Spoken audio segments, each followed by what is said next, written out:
Mic check, 1, 2. Are we recording? Hi, I'm Michelle Bernstein, an award-winning chef, restaurateur, and mom. I have a lot on my plate, including my psoriatic arthritis symptoms. That's why I was prescribed Cosentyx. It helps me move better. Cosentyx secukinumab is prescribed for people 2 years of age and older with active psoriatic arthritis. Don't use if you're allergic to Cosentyx. Before starting, get checked for tuberculosis. An increased risk of infections and lowered ability to fight them may occur, like tuberculosis or other serious bacterial, fungal, or viral infections. Some were fatal. Tell your doctor if you have an infection or symptoms like fevers, sweats, chills, muscle aches, or cough, had a vaccine or plan to, or if inflammatory bowel disease symptoms develop or worsen. Serious allergic reactions and severe eczema-like skin reactions may occur. Learn more at 1-844-COSENTYX or Cosentyx.com. Ask your rheumatologist about Cosentyx.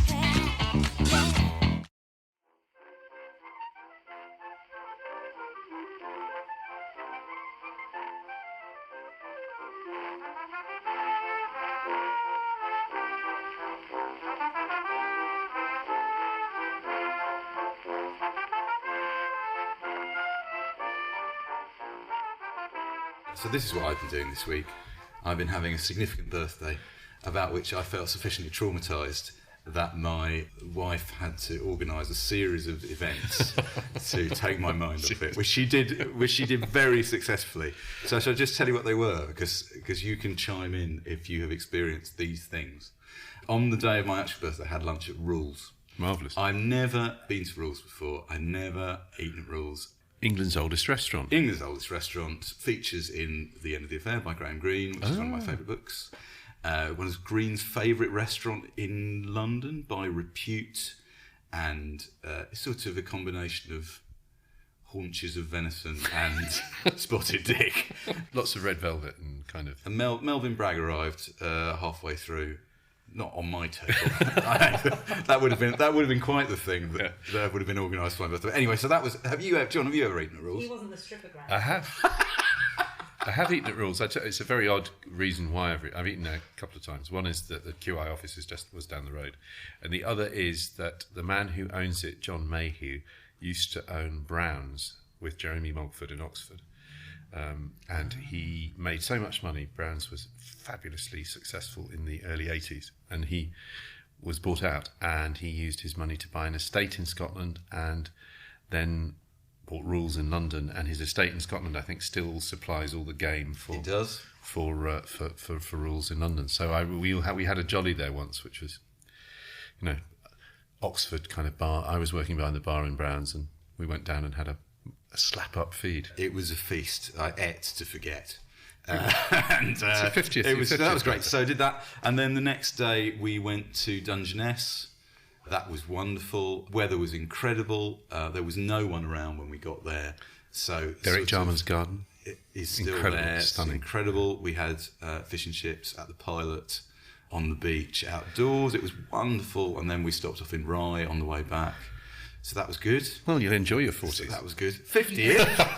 Did you go to Henry James's house? Well, Hermione, it's interesting you should ask me that. I had planned to go to Henry James's house in a sort of almost in quotation marks, because I thought, well, to mark a thing to do on my 50th birthday in Rye, Henry James's house is currently shut for refurbishment. Of course, in Restaro. So I wasn't able to go on this occasion. On the Saturday, I went to see the Ruttles playing at the Winter Gardens in Margate. Have you ever been to the Winter Gardens in Margate, and have you ever seen the Ruttles? I have not seen the Ruttles. I've not been to the Winter Gardens in Margate, but I know that the Winter Gardens in Margate is a thing. It was tremendous, and the highlight of the whole thing, the Ruttles, which were of course Neil Innes and Eric Idle's pastiche parody Mickey take of the Beatles in the 70s, for which they wrote an album's worth of songs. As part of their live set, it's the original. Neil Innes is part of it, and the drummer Barry Wom is present and correct. And they played a version on ukulele of George's "All Things Must Pass," which actually, to see some old boys who are doing it at this point, really for fun, playing this song, which was written by George Harrison when he was 25, seeing it sung by much older people. Grizzled. It's really moving. It's great. Did you shed a tear? Did I?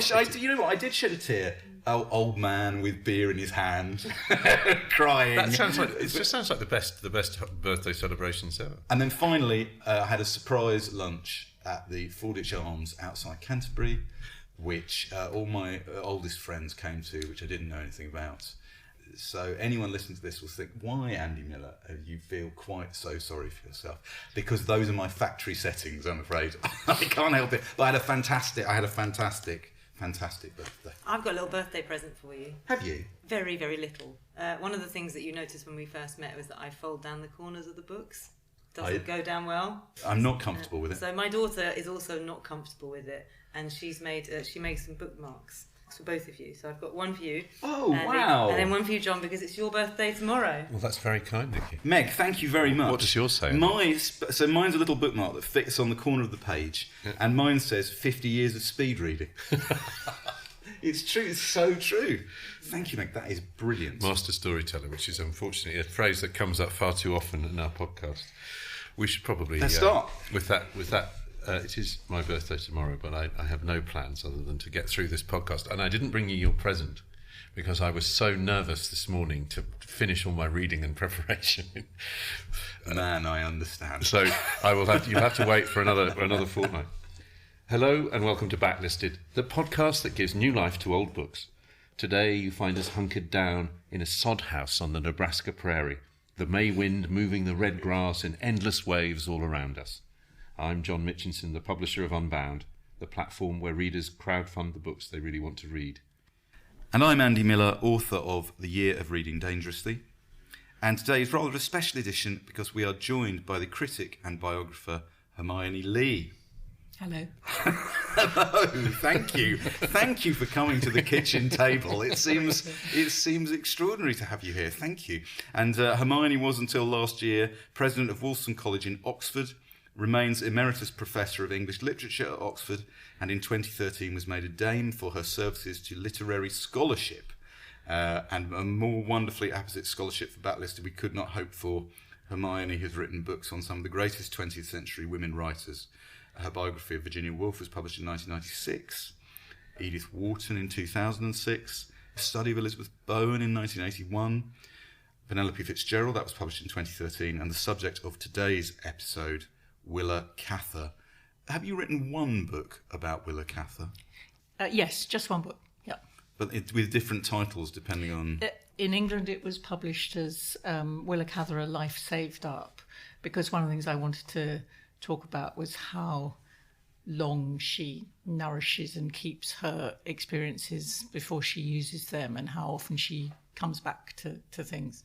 And in America they called it Willa Cather Double Lives, which is a rather different emphasis, but still makes some sense for her actually. Well, if ever there was a person qualified to give new life to old books, it is Hermione Lee. So thank you for coming. Thanks. Yes, welcome, Hermione. It's Willa Cather's fourth novel, My Ántonia, first published in 1918, that we're here to discuss. Centenary edition. Absolutely. But before we get on to the meat of that discussion, I've got to pop the usual question. Andy, what have you been reading this week? Okay, so in the run-up to my birthday, I read various gloomy texts that I either hadn't read, as in I read The Long Goodbye by Raymond Chandler, which was suitably bleak, and I reread The End of the Affair, which I mentioned in relation to rules. So I reread The End of the Affair by Greene, which I traditionally say is one of my favourite novels. Greene was one of my favourite writers when I was much younger. Whenever I go back to Greene, I still find things that surprise and please me, even if I can also see flaws that I couldn't see when I was younger. But I don't think I've read The End of the Affair for about 20 years. And we've never done, we've always talked about doing Greene. We will do Greene. In fact, John, one of the reasons why I wanted to read this was I have had stuck in my head, ever since you said this on an episode of Backlisted 2 years ago. We mentioned Greene in passing, and John said, the problem with Greene's work now is that it's disfigured by Catholicism. That's what you said. Those are your exact words. very Disfigured by Catholicism. Kind of And I remember, glib, sort of I remember put down. I remember throwing you a look and saying, I did. don't think that's true. But then I thought, why is it stuck in my head? Maybe there is some truth to it. The phrase was in my head when I was reading The End of the Affair again. And partly because there is a character in The End of the Affair who is literally disfigured has birthmark on his face. One of the plot points in the book is this character's relationship to faith or lack of faith and how that affects his physical condition. And I realised that as I was reading it, that in fact the writing isn't disfigured by Catholicism, but is of course transfigured by Catholicism. That it doesn't matter whether you are a Catholic, whether you believe in Catholicism, whether you believe in God, whether you believe even in belief. You are in the hands of a writer who wants to use belief to explore everything else. The three main characters who revolve around the idea of a belief in God, or a belief in love, or a belief in hatred, or a belief in art. And what I found very moving about reading the book now, funnily enough, some of it is in the perpetually adolescent Graham Greene mode. You know, few writers feel as sorry for themselves so entertainingly as Graham Greene does. Or at least Bendrix does, his narrator in this book. And yet there are so many brilliant little touches that no other writer would be bold enough, I think, to try and get away with.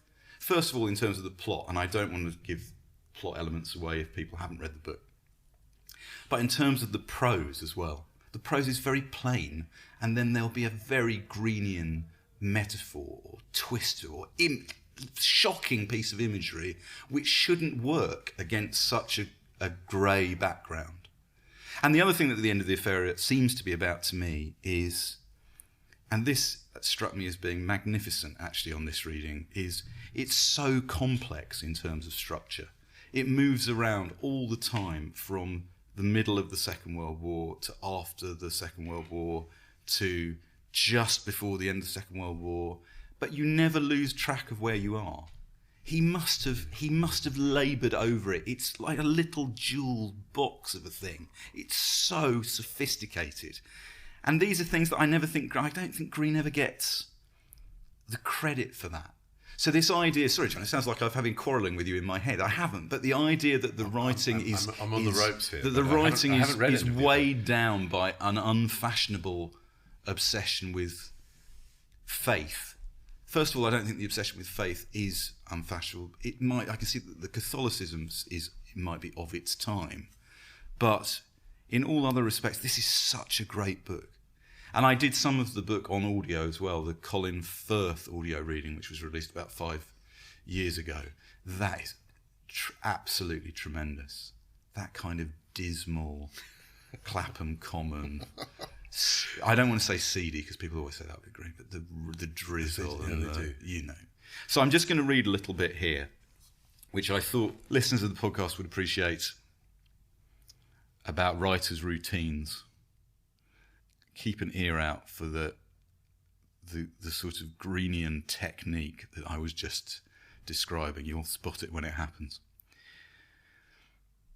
When young, one builds up habits of work one believes will last a lifetime and withstand any catastrophe. Over 20 years, I have probably averaged 500 words a day for 5 days a week. I can produce a novel in a year, and that allows time for revision and the correction of the typescript. I have always been very methodical, and when my quota of work is done, I break off even in the middle of a scene. Every now and then during the morning's work, I count what I have done and mark off the hundreds on my manuscript. No printer need make a careful cast-off of my work, for there on the front page of my typescript is marked the figure 83,764. When I was young, not even a love affair would alter my schedule. A love affair had to begin after lunch, and however late I might be getting to bed, so long as I slept in my own bed, I would read the morning's work over and sleep on it. Even the war hardly affected me. A lame leg kept me out of the army, and as I was in civil defence, my fellow workers were only too glad that I never wanted the quiet morning turns of duty. I got, as a result, a quite false reputation for keenness, but I was keen only for my desk, my sheet of paper, that quota of words dripping slowly, methodically from the pen. It needed Sarah to upset my self-imposed discipline. The bombs between those first daylight raids and the V1s of 1944 kept their own convenient nocturnal habits, but so often it was only in the mornings that I could see Sarah, for in the afternoon she was never quite secure from friends who, their shopping done, would want company and gossip before the evening siren. Sometimes she would come in between two queues, and we would make love between the greengrocers and the butchers. But it was quite easy to return to work even under those conditions. As long as one is happy, one can endure any discipline. It was unhappiness that broke down the habits of work. When I began to realise how often we quarrelled, how often I picked on her with nervous irritation, I became aware that our love was doomed. Love had turned into a love affair with a beginning and an end. I could name the very moment when it had begun, and one day I knew I should be able to name the final hour. When she left the house, I couldn't settle to work. I would reconstruct what we had said to each other. I would fan myself into anger or remorse. And all the time I knew I was forcing the pace. I was pushing the only thing I loved out of my life. As long as I could make believe that love lasted, I was happy. I think I was even good to live with, and so love did last. But if love had to die, I wanted it to die quickly. It was as though our love were a small creature caught in a trap and bleeding to death. I had to shut my eyes and wring its neck. Wow. Now that is writing. Yeah. John, Fair dues. what have you been reading this week? Well, it's not in the same category as Graham Greene. I read a book called Wilding by Isabella Tree, the subtitle of which is The Return of Nature to a British Farm. It's about a 15-year experiment in West Sussex. Charles Burrell and his wife, Isabella Tree, who's written the book, decide they're going to rewild their estate. They essentially stop farming, the arable farming. They introduce various species, Exmoor ponies, Tamworth pigs, longhorn cattle, and allow them more or less to run and roam free. It's not that straightforward. They get a lot of opposition from local farmers surrounding them because of ragwort and thistles. But what happens is after 15 years, they have created the most extraordinary receptacle for biodiversity. They have nightingales, they have the turtle doves that are now critically endangered. They have 37 of the 54 species of British butterflies have returned. It's been the most remarkable transformation, and it's sort of now become a kind of a beacon in British conservation history as what can happen with a simple, ordinary bit of land if you allow nature, with a bit of planning, and of course the longhorn cattle, the beef that they're producing, the pork they're producing is fetching massive prices because it's so delicious. It's a simple story, and she tells it very, very well. Is it set out like a diary? It's a chronological history. Yeah. And I'll just read a little tiny bit just to give you this is about the extraordinary fritillaries, silver-washed fritillaries that have returned. As I say, there's some of the nature writing in the book is very good, but she writes deep, rich orange and speckled with black. Every now and again, a flick of the wings flashed an underside of green and mother of pearl, the silver wash that gives fritillaries their name. The female flies straight and level, the slow semaphore of her wing beats, and the scent from the tip of her abdomen exuding allure. The male swoops in tight loops under and up in front of her, stalling so she can pass beneath him through a shower of intoxicating scent scales shed from his forewings. Nothing, I felt, could have encouraged me at that moment beyond shafts of sunlight spun with the dust of butterflies. For Harvard biologist E.O. Wilson, the human connection with nature, something he calls biophilia, the rich, natural pleasure that comes from being surrounded by living organisms, is rooted in our evolution. We have been hunter-gatherers for 99% of our genetic history, totally and intimately involved with the natural world. For 1 million years, our survival depended on our ability to read the weather, the stars, and the species around us, to navigate, empathize, and cooperate with our environment. The need to relate to the landscape and to other forms of life, whether one considers this urge aesthetic, emotional, intellectual, cognitive, or even spiritual, is in our genes. Sever that connection, and we are floating in a world where our deepest sense of ourselves is lost. Oddly enough, as I was reading it, there just seemed to me, there's so much, we're going on to Willa Cather in a moment, there's so much about the connection to the natural world and the importance of the natural world that it's a very, very hopeful, amazing. I think it's also selling rather well.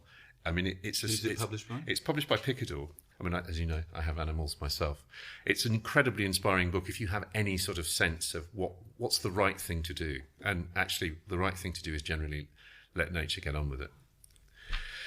It's ironic, isn't it, that the word spiritual is so important there, and that when we come on to talk about Willa Cather, I think there is not a religious but a spiritual feeling about the relationship to the land. But she would take precisely, presumably, the opposite line, which is that what you want to do is de-wild. Yes. You know, that actually what the characters that she most admires and is most interested in are the ones who create a sort of hortus inclusus, a kind of cultivated garden inside, with the wilderness kind of lapping at the edges, the desert or whatever. So she would probably take the opposite line, that wilding is just what you don't want to do with your landscape. But it's exactly what I was thinking, because but of course she writes so brilliantly about arriving in the prairie. And there being no fences, having come from Virginia, Jim, and the grass. The book chat will continue on the other side of this message. I am going to propose. I'm going to read the blurb on this book right now. Yeah. And then I'm going to ask Hermione the traditional opening question. But we want to set the book up. What we tend to do is we read the blurb on the back. You didn't write this blurb, did you? I've got a Virago Modern Classic edition here. No. It was written by a person in the Virago office. All right. This novel was published 100 years ago. My Ántonia, Willa Cather. In this famous novel, Jim Burden tells the story of his beloved childhood friend Ántonia, the immigrant girl and the woman whose struggle and splendour represent the very source of life itself. In her novels, Willa Cather sought to recapture the superb vitality of frontier America, nowhere more so than in this magnificent portrait of the pioneer woman, seen through the eyes of a man for whom she can only be a memory, never a possession.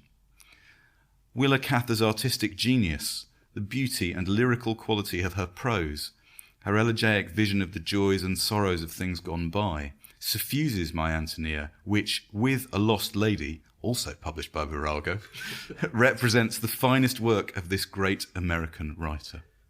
Now, I am going to turn to you, Hermione Lee, and say, how do you rate that blurb? Is that a good blurb? Well, it is a good blurb, actually, but I would probably have an argument about the finest work, because although I love My Ántonia, which is why I'm here today, and I also adore A Lost Lady, my actual favourite Cather is a novel called The Professor's House. So although I do love these books, I would want to put The Professor's House onto that blurb. We are going to talk about several of these books, not least because John and I have, respectful of the challenge being laid before us, have been reading several novels by Willa Cather. So but not The Professor's House, but that's great, because one of my questions was going to be, where should I go next? Well, let's talk about My Ántonia then. Can you recall when you first read Willa Cather or My Ántonia? This is a very disappointing answer, but curiously, I can't. I sort of can't remember a time when she hasn't been in my head and my heart. There are some novels that I can absolutely date and name the place, the time, the moment in my life, the other people who were in the house, as it were. And all those key, for instance, Ford Madox Ford's The Good Soldier is Far from the Madding Crowd, the first time I read Proust. So these are things that I do. And they're always kind of rites of passage, or they're moments of growing up or formative. But with Cather, I think the thing I most remember is that I had, because I was a very sort of bookish child and teenager, I had read lots of American literature, and I'd read Hemingway and Scott Fitzgerald and Whitman and Twain and Faulkner. And then here came this woman writer who was doing the most astonishing things with American history, American landscape, American character, the energy and life force, if you like, of what has created America. And I thought, it sounds trivial to say, my God, she's doing a man's work, but she seemed to me to be doing something as a woman writer that was as good, if not more marvellous than any of those writers, and taking on the burden, it's the name of the character in this book, taking on the burden of history and time and the bigness of America in a way that kind of transcended gender, actually. So that was my first sort of thought about the experience of meeting her, as it were. In my limited reading of her work over the last couple of months, her style, I'm not going to say her style changes, because you could recognisably see it's Cather every time, but her willingness to deploy that style in different, increasingly daring ways. Yes, she is. It's a paradox, because I think sometimes, perhaps particularly in America, when you've been brought up on O Pioneers or My Ántonia as a sort of school text, I've heard American readers say, oh, she's rather conservative and she's rather traditional and she's rather old-fashioned. And this is not true. Because she has a pastoral subject often, there's a tendency perhaps to see her as rather reactionary or traditional, but in her, as you rightly say, in her form and in her methods and in the way she increasingly goes for paring things down, taking out the normal bits of plotting that you might expect, playing with time in a very subtly complicated way, making her characters seem like sort of isolated figures on a bare stage or in a bare room. This is as experimental as Faulkner or Virginia Woolf or late Henry James, but in her own, as you rightly say, in her own tone of voice. The thing that kept coming up to me was sort of early D.H. Lawrence as well. That's very good, actually. That she has the same kind of intensity.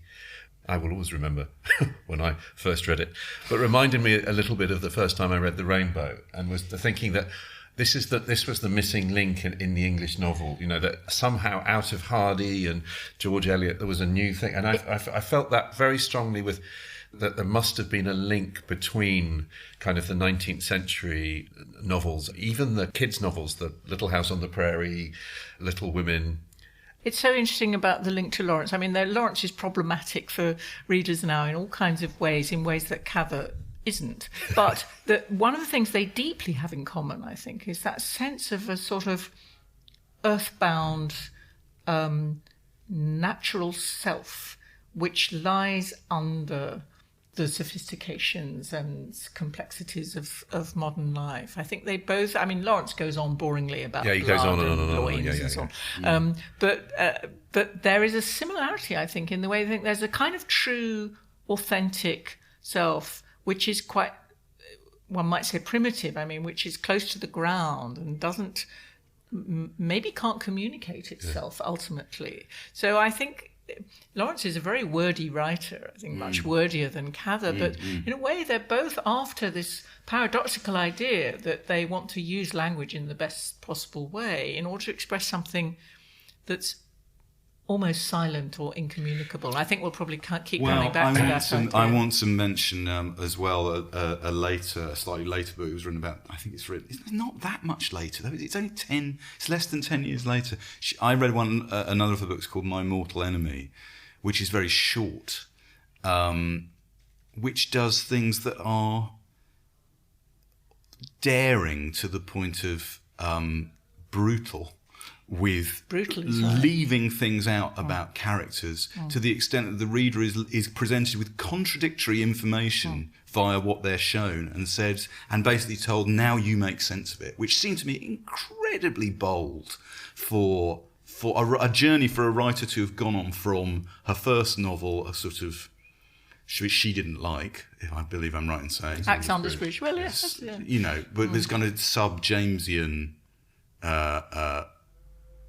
fiction through these frontier novels and on into something spare and so it's only 10 years later, My Mortal Enemy. It's, as you say, it is brutal, It's a very cruel book, and a book about a relationship. It seems to be a book about a relationship, an awful, self-destructive relationship between a husband and wife. It's actually just as much about the relationship between the young girl who observes this. And, when she first sees Myra Henshaw, who is the woman of the title, who is a terribly self-harming, restless, discontented, vindictive, revengeful person who's terrific. And there's a wonderful first meeting between them, which is a bit like Isabel meeting Madame Merle in James's Portrait of a Lady. And Mara is a rather Jamesian character. And you know that this girl is going to have to watch out because she might get destroyed by this person. She is actually almost destroyed by her. And it's about disillusion,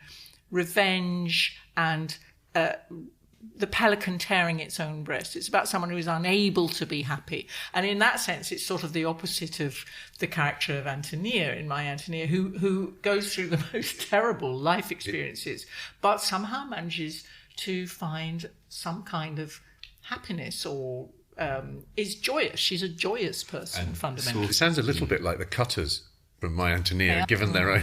Wick Cather, who is this hideous moneylender who cuts everyone up and also loves to tell his wife about his infidelities and makes sure that he kills her just before he commits suicide so that she won't inherit any of his money. The thing is that we're look, okay, so we are happily revealed. The thing that's so good about the thing that's so good about My Ántonia, about the way Cather approaches these things, I thought this was brilliant and very modern, was the way in which dramatic events, you could tell me the story of My Ántonia in a way that made it seem like melodrama. Yeah, but she doesn't. It's not.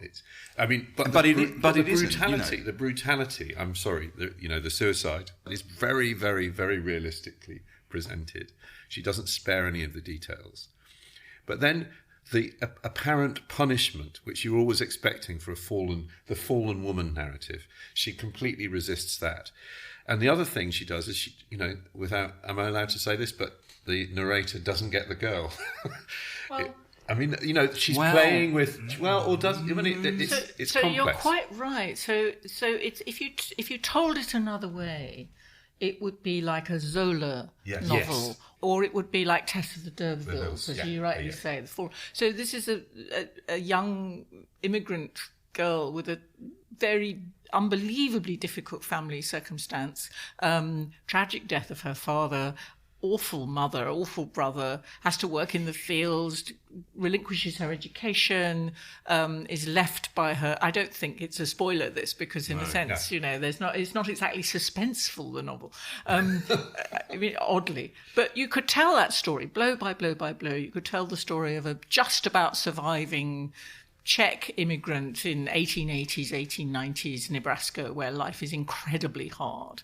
But it isn't told that way at all, either chronologically or in terms of suspenseful major acts of melodrama. It's told, on the contrary, backwards and through retrospect, and as part of the life of the narrator who tells the story. And who... What's that wonderful phrase she had, saying that she wanted it to be like the underside of the rug? Yes, and also there's a wonderful moment where she's with a friend who's also a writer, and the friend has a big brown earthenware Sicilian jug with some flowers on it, and Cather picks it up and puts it on an empty table and says, "I want my heroine to be like this. I want her to be just this object in this." And so that there's something simple and found. She's like a found object. And I think that the brilliance with which she delivers Ántonia, and there's a lot of stuff about My Ántonia. Is it Jim Burden's Ántonia? It's not Ántonia presenting herself? But actually, just the subtlety and the sense that you get of how Ántonia changes and transforms through the 5 kind of staves of the book. I kept having to go back and realising, yes, her language gets better, and then when she marries another Czech, her language almost goes back when the scene at the end with the children, which is one of the great scenes in literature, I think. Who has ever done meeting children better than that scene where he goes back? It's incredibly brilliantly written and very moving. but it's very, very subtly done, and I think, you know, having read it sort of once, it's a book that I will definitely go back to. And it's about who owns whom, isn't it? Who takes possession of her. So if it was called Ántonia, it would be a very different book, actually. And there is this interesting frame story, which is just like a Russian novel. And she's very, very interested in particularly Turgenev. And there's a lot of feeling of Turgenev, I think, in Cather. And so in the first version of this frame story, it's like the Kreutzer Sonata in Tolstoy. You know, somebody meets a man on a train going into the Midwest from New York, and they start talking about a girl they both knew, and the man, who is Jim Burden, says, "Well, I'll write it down for you." Is it? Well, I'll write my version of it. And the person who's narrating the frame story is much more obviously Cather. In the first version, she's identified as a woman, whereas in the later version of that frame story, interestingly, she kind of neutralizes herself and makes herself disappear a bit more, and you don't know whether she's a man or a woman. And then Jim comes back and sees her and gives her this manuscript, which is called Ántonia. And then as he's just about to leave it with the author, he writes "my" at the beginning of the title. And of course that changes the whole thing, because what we're being told is that this is Jim's story. This is Jim's story of the Ántonia that was his childhood friend, and whom he then felt differently about, and then lost, and then refound, 40 years on. It's not Antonia's story. No. She doesn't get to tell her own story, and there's a problem there, as well as the frame is so brilliant, because the narrator, who is maybe Cather, says, "I didn't like his wife." I have that bit right here. He says, or she says, "Although Jim Burden and I both live in New York, I do not see much of him there. He is legal counsel for one of the Great Western Railways and is often away from his office for weeks together. That is one reason why we seldom meet. Another is that I do not like his wife." Which is it's a little sliver of... But suddenly, when you just pick this book up, you think, "Oh, I'm going to like this." But I want to write it. I would like to write a novel. If I wrote novels, I'd like to write a novel from the point of view of Mrs. Burden. I love these offstage characters, like Ahab's wife in Moby Dick. So she might turn out to be rather like Myra Henshaw, I think, in My Mortal Enemy. There tend to be two types of women. There are the prickly, seductive, decorative, worldly, rather urban types who are sort of trying to get out of what they're trapped in, and there are the heroic, epic, enduring, stoic. Not more simple, but more close to the earth. She tends to divide between the two. Yes, I was going to say, that's true, isn't it, of the other novels that she wrote in this period. So that's true of O Pioneers. O Pioneers, there's a marvellous character who's a Scandinavian immigrant, not a Czech immigrant, called Alexandra Bergson, and she is another of these epic women of the earth. Then there's Song of the Lark, which is a story about a very famous opera singer, but the quality in her is drawn from the strength of her native upbringing and her closeness to the land. So she's very, very interested in that quality of female strength, female epic strength, as well as female victimhood and complexity and difficulty. So I wonder whether we could have a little extract from the beginning of the book. Yes, it's quite early in the book. Jim Burden has just arrived from his long journey from Virginia to Nebraska. He's been on the train for a very long time, and he keeps looking out of the window, and he says to himself, the only thing very noticeable about Nebraska was that it was still all day long Nebraska. It's one of the great lines in the book. And so he's gone to bed very exhausted, and he wakes up in the morning, and he's gone to stay with he's an orphan in the novel, and he's gone to stay with his grandparents, who have a farm in Nebraska. Early the next morning, I ran out of doors to look about me. I had been told that ours was the only wooden house west of Black Hawk. Black Hawk's the little town. Until you came to the Norwegian settlement, where there were several. Our neighbours lived in sod houses and dugouts, comfortable but not very roomy.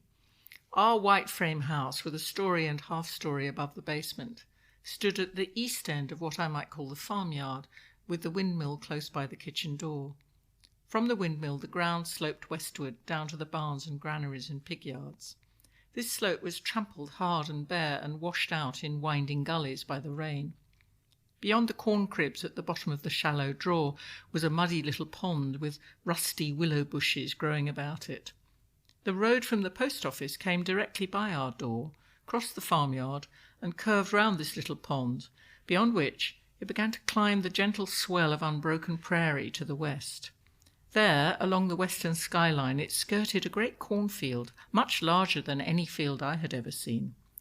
This cornfield and the sorghum patch behind the barn were the only broken land in sight. Everywhere, as far as the eye could reach, there was nothing but rough, shaggy, red grass, most of it as tall as I.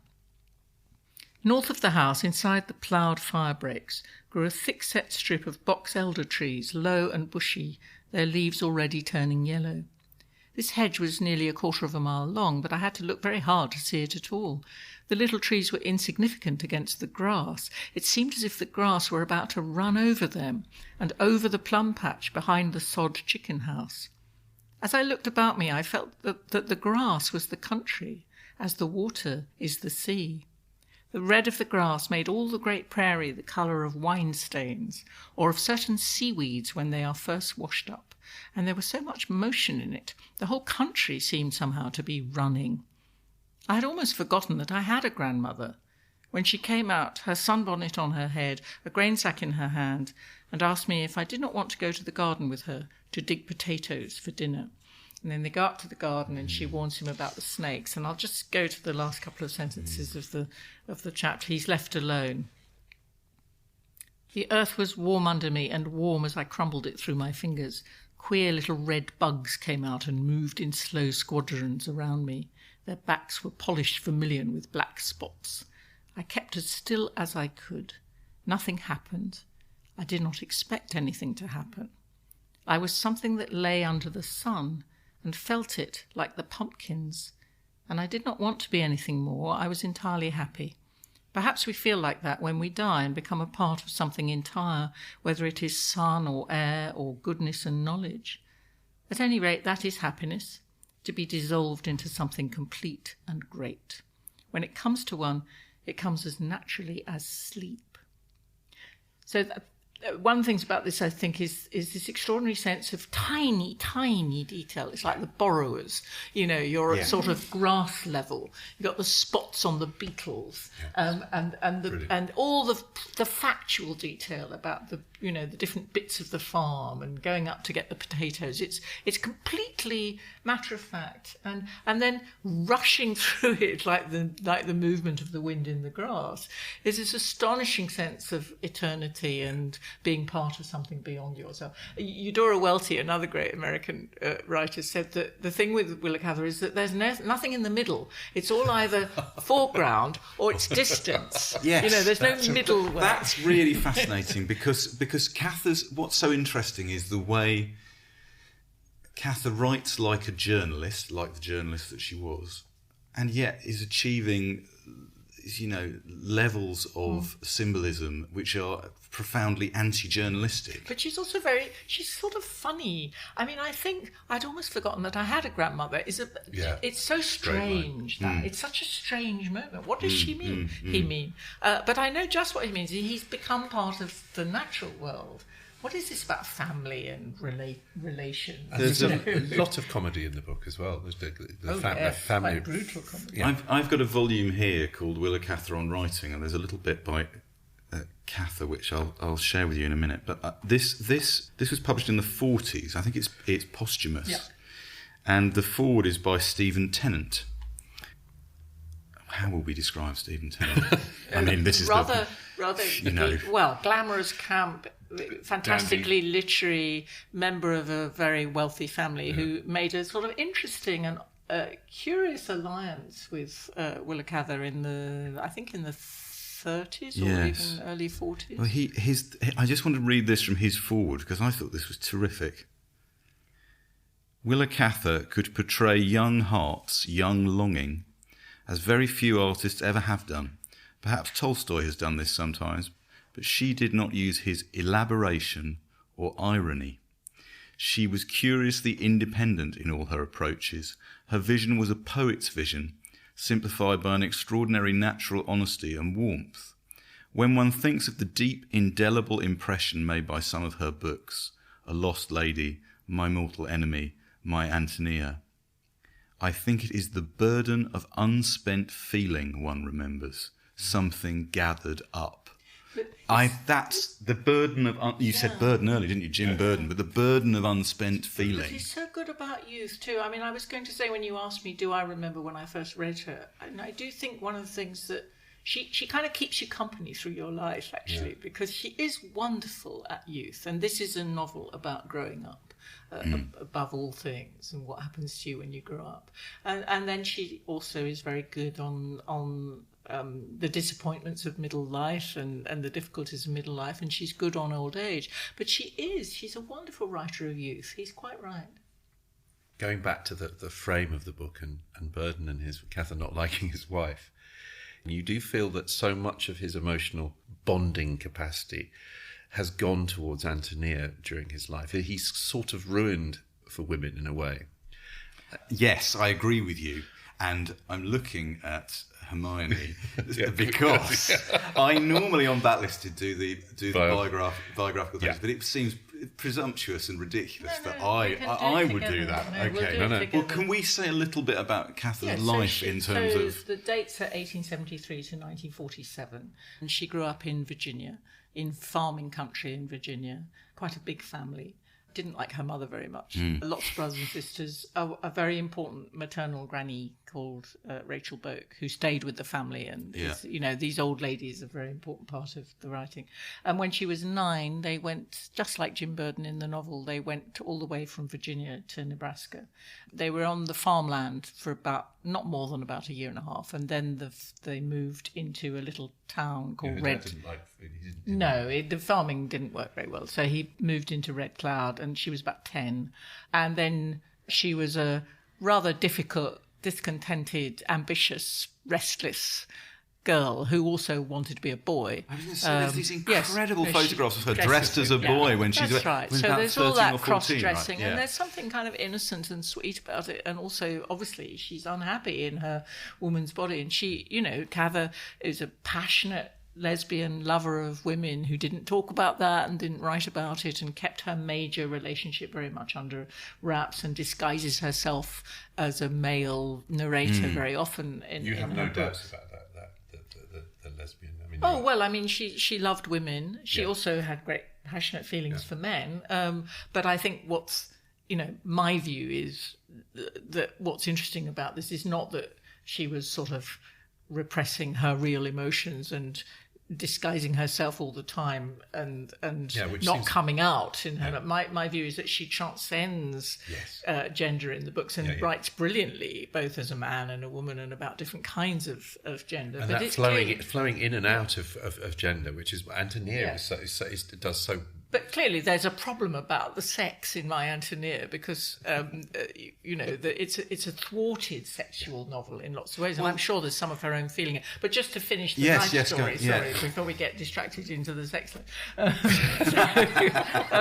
So she's very, very bright. She can't wait to get away from home. Like many writers who spend their lives writing endlessly about the place they came from, like Joyce or Catherine Mansfield, she actually at the time couldn't wait to get out of it. And it's one of those odd paradoxes. What she loved in that Nebraskan context of the 80s and early 90s was the lives of all the many immigrant families around her. So, Czechs, Germans, French, Scandinavians, extraordinary range of people who had all come west in order to try. And that's part of the great subject for Cather. That's probably the subject she's most famous for. So she goes to the University of Lincoln. She becomes a journalist very quickly. She's a very scathing drama critic. People knew that she was not talented is not what I want to say, but very outstandingly capable. Totally. Absolutely. She went to Pittsburgh as a journalist, spent 10 years in Pittsburgh, working very hard, teaching as well as journalism. She fell deeply in love with a woman called Isabel McClung, who then married, and she found that very difficult.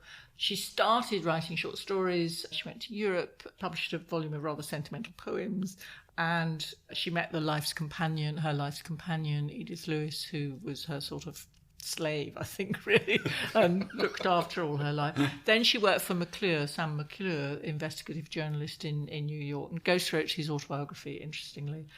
And she got a very good piece of advice from an older writer, a woman called Sarah Orne Jewett, wonderful Boston story writer, who said, quit the day job, is basically what she said. Not in those words, but, because otherwise you're going to waste it.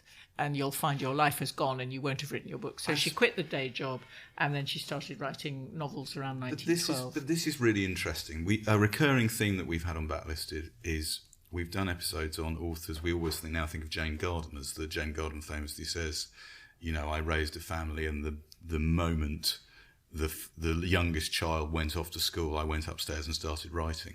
In Cather's case, though, she doesn't start writing fiction until she's in her late 30s. Yes.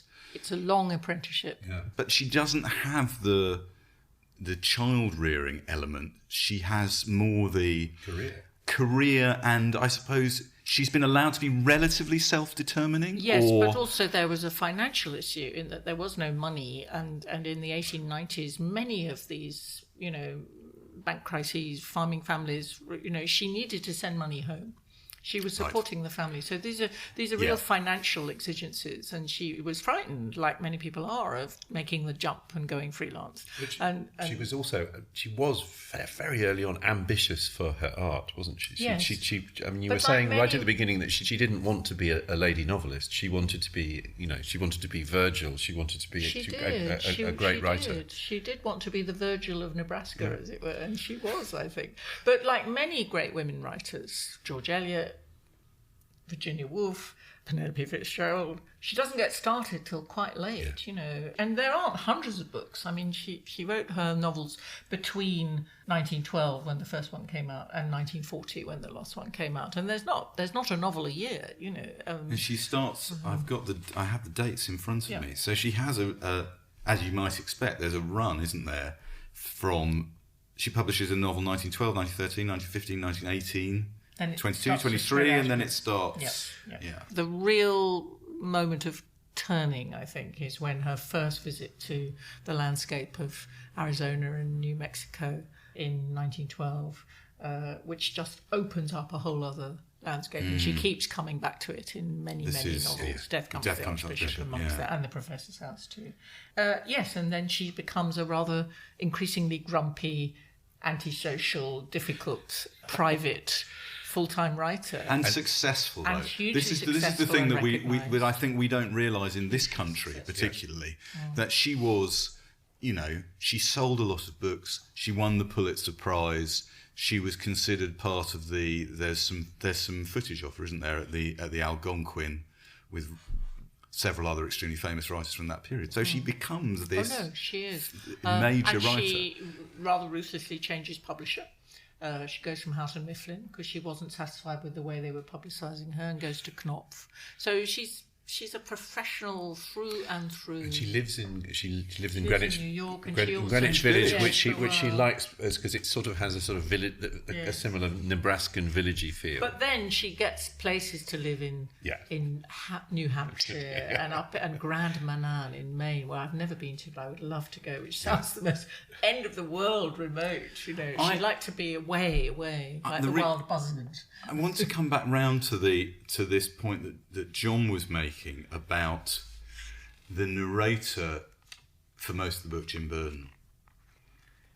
The thing I found really affecting about reading the book, and particularly as you get to the end of the book, I'm just gonna read the last paragraph in a minute because I think it's worthy of a bit of discussion, is the sense of what you were saying, Hermione, about Cather perhaps expressing some of how she felt as an outsider in that character, that character can't quite find his way through to this person and this era which means so much to him, My Ántonia, but she's at arm's length from him. He can't. Well, he's gone away. It's our problem with pastoral, isn't it? Yeah. That whole pastoral tradition. So it's about shepherds and it's about people working the land, and it's sometimes Arcadian and idyllic, and so it's sometimes about love. And it's sometimes more like Virgil's Georgics. It's about hard labour and grafting doing your fruit vines and digging the soil. But the person who's writing the pastoral is not a shepherd. The person who's writing the pastoral is often someone who's gone away, like Jim Burden, and had an education and read his classics and has created. It's the classic problem of the poet or writer who writes about their childhood scene and in doing so separates themselves from it. I mean, you see that in Seamus Heaney, you see it in Tony Harrison. He says when he comes back, he says something wonderful. He's getting the kind of the old farm boy feeling of, it's so right. If you've got animals, there's masses of work to be done, and at the end of the day, the nostalgia's gone. I want to go somewhere else now. I've had enough of this routine, and it's a very good book about. I'm going to read this last paragraph because this is so. So Jim Burden is back. He's visited Ántonia. He's acknowledged to you, the reader, her 11 boys. He's acknowledged that the moment. There's been a moment where he said, "I missed it." Right. And then he says, "This was the road over which Ántonia and I came on that night when we got off the train at Black Hawk and were bedded down in the straw, wandering children, being taken we knew not whither. I had only to close my eyes to hear the rumbling of the wagons in the dark, and to be again overcome by that obliterating strangeness. The feelings of that night were so near that I could reach out and touch them with my hand. I had the sense of coming home to myself and of having found out what a little circle man's experience is. For Ántonia and for me, this had been the road of destiny, had taken us to those early accidents of fortune which predetermined for us all that we can ever be. Now I understood that the same road was to bring us together again. Whatever we had missed, we possessed together the precious, the incommunicable past."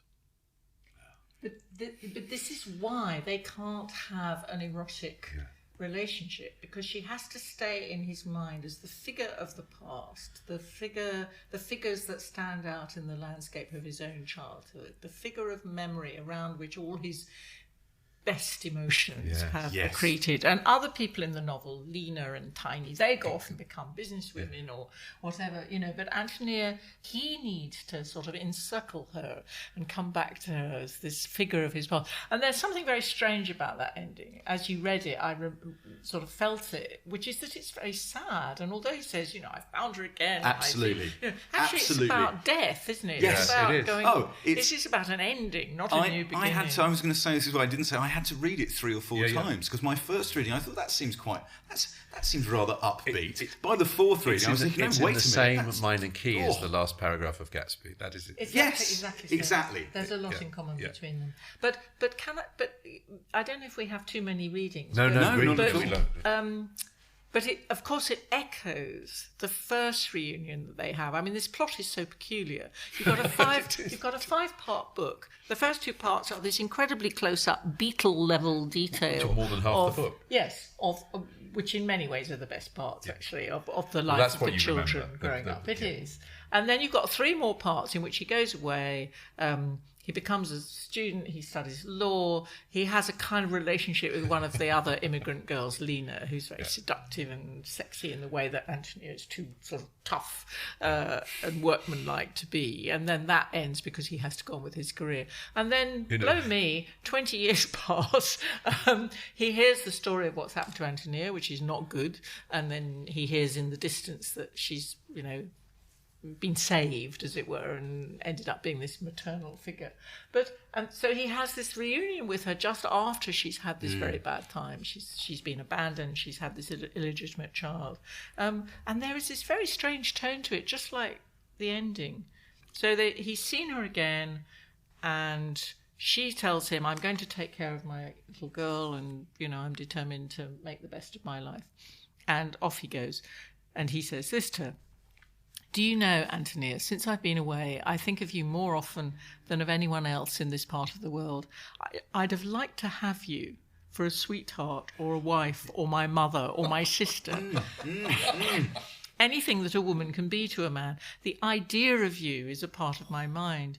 You influence my likes and dislikes, all my tastes, hundreds of times when I don't realise it. You really are a part of me. And she says, ain't it wonderful, Jim, how much people can mean to each other? She has this sort of naivety. And then there's this extraordinary light hanging over. There's the moon has risen and the sun is setting. So there's this extraordinary sharp light. And he says, I felt the old pull of the earth, the solemn magic that comes out of those fields at nightfall. I wish I could be a little boy again and that my way could end there. Then they part and he holds her wonderful rough brown hands and he can barely see her face in the darkness. I had to look hard to see her face, which I meant always to carry with me, the closest realist face under all the shadows of women's faces at the very bottom of my memory.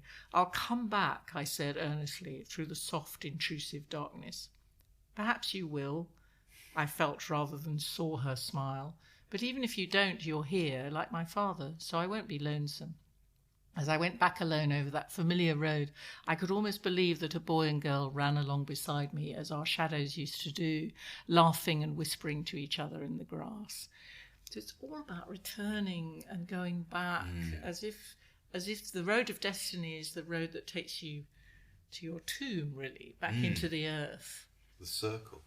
The circle, as he says in that last I love paragraph. what he says about her voice, Antonia's voice. Her voice had a peculiarly engaging quality. It was deep, a little husky, and one always heard the breath vibrating behind it. Everything she said seemed to come right out of her heart. And the genius, I think, of giving her the voice. The voice is so strong. And like you say, that lovely little sort of, ain't it great, Jim? You know, kind of bathos and humour, and even from the early days talking about the mans, and that Antonia is the most living thing in the book. But there's a problem too, I think. I don't think we should be completely uncritical about this, because there is a problem that Jim, as the narrator, is this sophisticated... You know, he's been everywhere. He's travelled a lot. He's a lawyer. You know, he lives in New York. He's got the lingo. There's an amazing moment when I can't remember what it is she says to him, and he said, "Yes, the Queen of Italy said that to me once." Yeah, it's a weird out of nowhere. Yeah, and you think, oh, you don't have to go quite so far in order to contrast this worldly, sophisticated New York lawyer with this peasant woman from Bohemia who lives in her farm and with her 10 or 11 children. And so there is a problem, I think, with the fact that he invests so much truth, realness, sincerity, authenticity in her, and yet there has to be this distance. The other stories are great, you know, the Widow Stevens and the you know, there are lots of Mrs. Harling. There are lots of other stories in the book. It really reminds me. There's no fixed. There isn't really. I don't think a fixed point of view in the novel. There are three novels that this novel reminded me of, or a writer that comes to mind that really reminded me of reading Halldór Laxness, the Icelandic writer, where people similarly live in holes in the ground but have rich inner lives, battling with what Iceland could do to you in the first few years of the 20th century. So independent people. Time will darken it.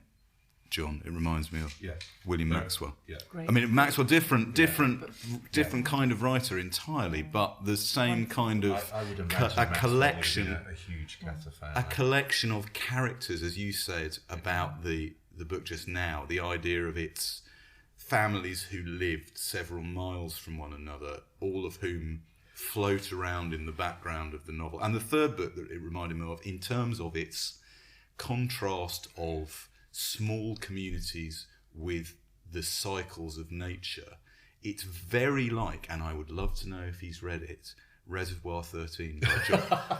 True, Reservoir 13 by John McGregor. I haven't read, but that last but it had, which is, this is what I mean about the novel being, this novel, My Ántonia, feeling modern. That's a novel that was published last year. You know, that last point is what I would say, that's what made me think of the rainbow. The large, big rhythms of. But there's also this narrative thing that you've mentioned about all these other stories, and it's very interesting the way you start very simple and close with just the family, just the children, just the landscape. And then it gradually gets more complicated just as life gets more complicated. So you get lots of different stories, lots of different people coming in. You get the life of the town. You accrete these stories. And then dropped into this strangely structured narrative, there will be pieces, like pieces of a quilt, that are sort of dropped in, like the story of the Russians who throw the people to the wolves, this wonderful brutal story. And there are a few others. So it's like one of those Cervantes, or it's like a pre-modern novel. I mean, it's modern, but it's also ancient in the sense that it has this kind of classical structure where you drop other stories inside the main epic, if you like. The other thing about it that I think is astonishingly for our times is Cather's passionate sympathy for and interest in immigrant people. And what she doesn't want is a sort of bland, assimilated American culture. What she passionately loves and is interested in and recreates in these books is an immigrant culture in which people keep their characteristics and their qualities and their tribal behavior and the things they've brought with them from their old country, like the dried mushrooms. And she doesn't like the idea of a sort of homogenous, assimilated culture.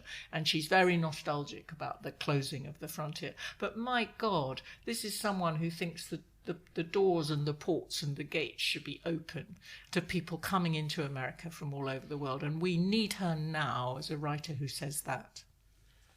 Right. I think that's a brilliant point on which to end. Sadly, we must leave it. Looking across the prairie, the road to destiny stretching out ahead of us. Before we go, very briefly, this week's Unbound project worth backing.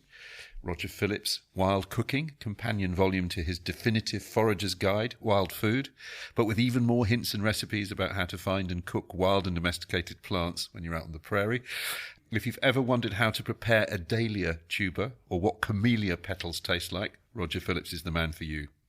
If you pledge for it or any of the other 363 Unbound projects currently live on the site, you'll get free postage on that pledge by entering the special code Cather, Cather, as you check out.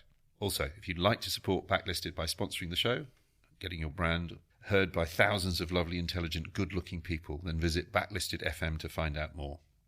So thank you to Hermione. Great pleasure. Thank you to our producer, Nikki Birch. You're welcome. Welcome. Thank you to Unbound, the founder of this particular feast. If you enjoyed this episode, please consider leaving a rating or review on iTunes or wherever you get your podcasts. And of course, we're still on Twitter, Facebook and Boundless, but our new permanent home is on the web at backlisted.fm. Thanks for listening. We'll be back in a fortnight. Until then, goodbye. As I said to the Queen of Italy, goodbye.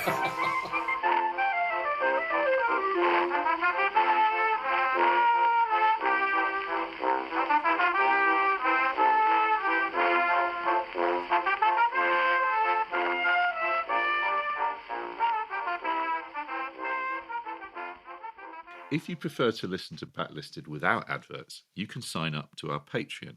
It's www.patreon.com/backlisted. As well as getting the show early, you get a whole 2 extra episodes of what we call Locklisted, which is Andy, me and Nikki talking about the books, music and films we've enjoyed in the previous fortnight.